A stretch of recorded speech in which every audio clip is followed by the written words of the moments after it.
In this video, we are going to learn how to make comparisons within our survey data in Qualtrics.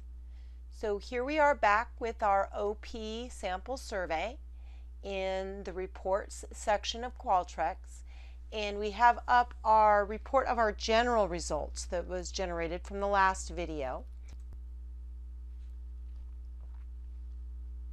So I'm going to go up here under report and create new report, and I'm going to call this report general results.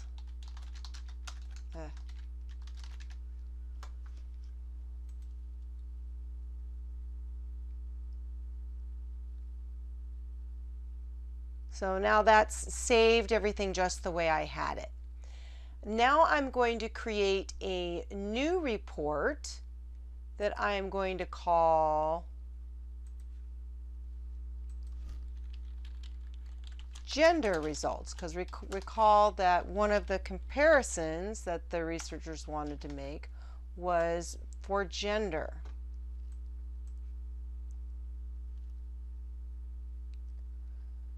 So it set all the report as we had it. Now I'm going to do your comparisons. You do what's called a report breakout. So you simply click on this report breakout and you click on gender, because that's the one we want to make the comparisons between. And here you will see that now it has taken all of the data that we had and simply broken it out by gender. So now we have females, how likely they would be to explore the website further, and we have males, so that you can compare the two of them.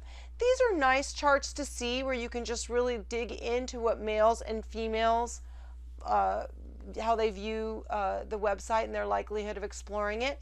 But if you really want to compare males and females, that's where these averages are really nice to have. So that's why we like to use them. Even though this scale is ordinal, not exactly interval, we can still make meaningful comparisons with this mean. In this case, we can see that women indicated that they were a lot more likely to check out the website further than males were. So you can see this really gives us a nice comparison that's kind of hard to tease out from these frequency comparisons right here.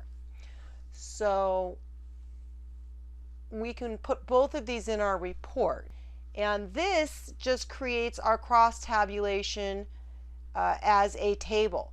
So again, we have our answer options, and you can see males and females and what they reported. And I actually sort of like this table and this chart as compared to this, but that's my personal preference. The report's going to save all of it. So next we have our question number 2, which is rate the website. If you'll recall from the last video, the default for this is kind of funky. I don't like it. So again, it didn't save the way we had it. So we're going to go back in here. Again, if you'll recall what we did before,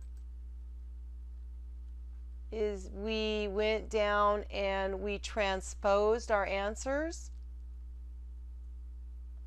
So now this just looks a lot nicer. We can see females and just how they rated engaging, easy to navigate, and stylish, and we can see how males, the breakdown for males. Again, what's nice here is that we can do our mean comparisons. So we see that here. You can see here that women found the website much more engaging than men did. 4 on that 5-point scale is pretty high, kind of a vary on the scale, versus 2, which is only maybe about slightly for males. And then we see that women also found the website a little more easy to navigate and more stylish. So generally speaking, women seem to be responding better to the website than men were. So you'll be able to report that. Again, this gives us our cross tabulation of females and males and how many fell within each cell. So this is the percentages. But I think, again, you'll see that these mean comparisons are much easier to understand than these big charts, which is why we really like to do these means for those 5-point scales. Now here we have the open-ended questions, so you can see what males said versus females. And what's interesting here is that the men are the ones that seem to want the music versus the females. So that's kind of interesting. Women wanted to have more designs of clothing. So again, you can report this, and if this were in because this is so small, you can really just report it as it is in your report. If this were 200, 100, 200 surveys, you would need to go through and really tally up and try and find some commonalities among these trends. And you can also, I believe with this, do these word clouds.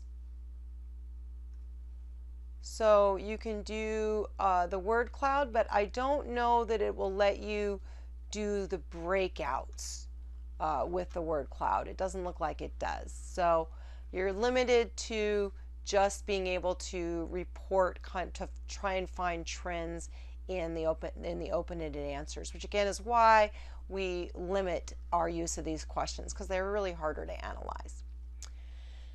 Again, next we have our how well does the website communicate our company's products, and here we have males and females again. So we see that females again were likely to think that it communicated very well. Males, their opinions were a little different. So again, these are hard to compare. You can present them because they give insights just in the distribution for males and females. But if you want to compare them directly, these means are very helpful. Again, we see that women found the website that it communicated better than the men did. And similarly with how likely you will consider purchasing in the future, women were much more likely than men. So you can see that OP probably has to do a little bit of work on their website to appeal better to males. And then last, this is kind of nice. It's not something you really need to take a look at because we're just kind of comparing our demographic information, but it is interesting to see whether men or women were more likely to have heard about the brand before. And you can see here that 3 women had heard about it before and 2 had not. Well, with men, only 2 had heard about it and 3 had not. So 1 more woman had heard about it than a man. Again, these are very small sample sizes, so there's not it doesn't really give you a whole lot of insight, but just for practice, it helps you understand the data. In this case down here, it's reporting the means for you, but this isn't really very meaningful when you only have a yes or no question answer. So with this, you really are just limited to your cross tabulations, which can either be presented as these bar charts or down here simply in this table here. And this kind of presents it nicely as well, because this shows you that 60% of females said yes, while 40% of males said yes, and the reverse trend down here with 40 females saying no and 60% saying yes. So this presents it in a way that might even be a little easier for people to understand than these bar charts up here, but those are some choices that you can make. And then the last question is gender, which is the breakout. So obviously it's not going to be broken out against itself. So this is your report for gender. So once you have that, your gender results, now you could go ahead and do another report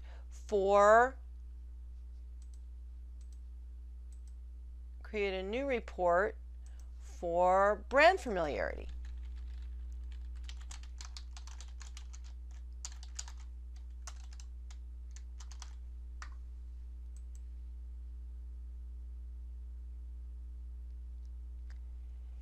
And so for this report, as you might imagine, instead of the breakout that we had before, we'll have you heard of OP before?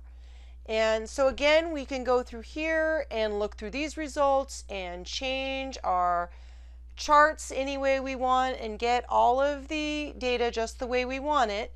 And so now that we have our 2 different reports, we can then export each of them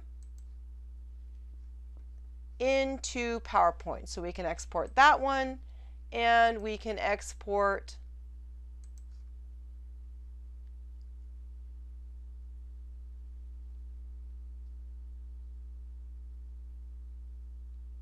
our gender results in the same way, and we will be ready to input all of that information into our final report.